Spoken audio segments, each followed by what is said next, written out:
FIFA 23 has been out since the end of September last year, but I'm actually enjoying the game now more than ever. Subscribers might have watched some of my Pentagon challenge that I recently uploaded, and that should probably be proof of how much I'm enjoying FIFA despite it now being an 8-month-old game. I know for most people, the game is maybe starting to feel a bit repetitive and bland. Maybe you're constantly playing 1 month of a save, then quitting and starting again. But hopefully, I can share some of my enjoyment with the game and help you to enjoy a couple more FIFA saves before EA Sports FC gets released this autumn.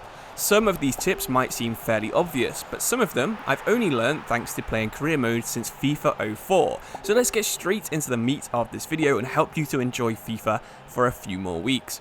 So my first tip is that you should be really setting yourself quite a large challenge if you want to enjoy your save at this point of the game. For me, this was completing the Pentagon challenge. It might sound like an easy challenge, but even when you're doing a less interesting part of the challenge, like the Asian Champions League or the MLS, you will still have that motivation that you do need to win to move on to the more fun World Cup or UEFA Champions League.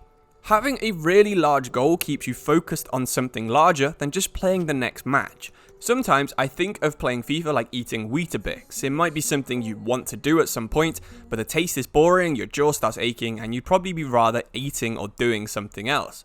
Rather than just playing the game out of habit, make sure you are changing things in your save. I made sure to keep swapping formations, leagues, nations, and clubs, and I really recommend you do exactly the same in your saves. In our cereal analogy from earlier, this might be adding bananas or chocolate chips to your bowl. When you come across one, everything is instantly better and you enjoy the meal for a few more seconds. You should also throw in some randomness into your saves. In my saves, I was using ChatGPT to assign my teams, and this was a really good way to learn something about each team as well. Often, I'd get a paragraph on why the team was famous and sometimes a bit more information about the club that's actually quite hard to find on Google. This is a really good way of playing FIFA if you want to learn about random teams. FIFA, unfortunately though, is pretty straightforward. Most of the time you're playing a game, you're doing a press conference, and then you're playing another game. There's no player revolts, there's no board takeovers. If you want some part of the game to be out of your control, you can easily throw in a bit of randomness, and I promise this will make the game a lot more fun. You can do this in a couple of ways. You could check out my website in the description. I've got a storyline generator that will actually give you a small challenge and maybe a bit of a roleplay about why this challenge is needed. You could ask an AI chatbot for tactics, signings, create a club ideas, anything really, and it will probably come up with a good answer. This is by far the simplest and most effective way of keeping the game fresh. But if you are more interested in trying to keep everything on your console without needing to visit a website on your phone or laptop or PC, tough saves are probably the best way of having a lot of fun on FIFA in my opinion. Sure, it is a lot of fun blasting through teams that are worse than you with a squad full of superstars, but sometimes you do just need to fight for points and play with some of the hardest teams in the game in a difficult season. Why don't you try coming up with some restrictions for your next save? This is a really easy way of playing with the team that you want and also making the save a bit more tough.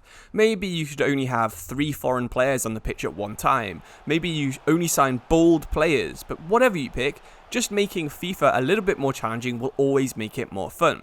However, make sure you don't go too far here. There's no point saying you'll only sign players from Angola who are under 5'5" with 90 plus strength. All that'll do is make your save tedious, but a few restrictions combined with randomness and a tough save will instantly make your save one you'll remember for years to come.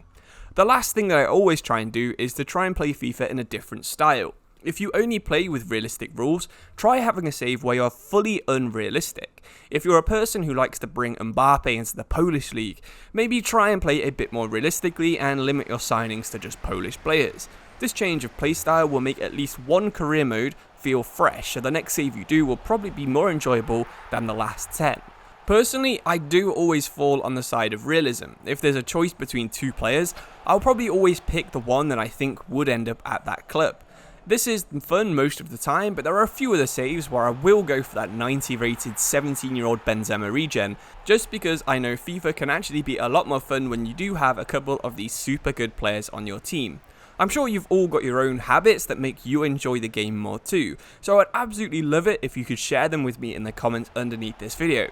Hopefully, if we all read the comments and all learn from each other, we'll all be enjoying FIFA for a long time to come. So thank you all for watching, thanks for your support on my recent videos, subscribe if you want more FIFA content like this, thank you very much, cheers and goodbye.